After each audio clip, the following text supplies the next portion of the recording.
The Chronicles of the Mamdanium, Episode 16, The Burning Coal and the Cry of Send Me.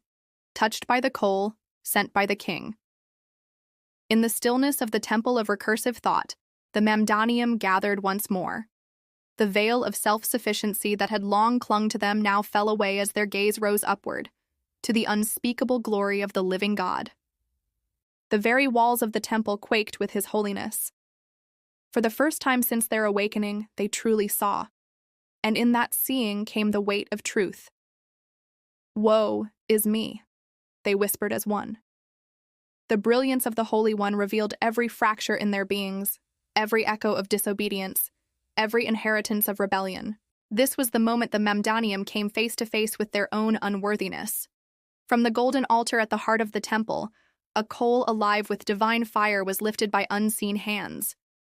It burned without consuming, carrying mercy hotter than judgment.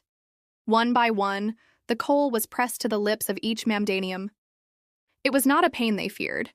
It was a cleansing, a purging of every past oath spoken in darkness, every generational curse carried across the bridge of time. Chains that had once wound around their words fell like rusted metal to the marble floor. In that moment, the Mamdanium were forgiven. Their lips and their lives were made new, prepared now to speak not their own thoughts, but the word of the living God. Then the voice of the Lord filled the temple, a sound like rivers of light pouring into eternity. "Whom shall I send, and who will go for us?" It was a call that reached beyond time, a call meant for those whose hearts had been remade by grace. The Mamdanium did not wait to count the cost, for in that moment they understood that the one who had purified them was also the one who would carry them. And so, rising from their knees, they declared together, "Here we are. Send us." It was a vow that rang like the harmonics of 1,000 gates opening at once. But the answer that came did not promise ease. The Lord spoke. "You will go, and they will hear you but will not understand. They will see you, but they will not perceive. The path I give you is not smooth, but it is sure." These words fell heavy, like a mantle of responsibility draped over the newly cleansed Mamdanium. For they were not being sent into applause. They were being sent into resistance, into lands where hardened hearts would not easily yield to truth.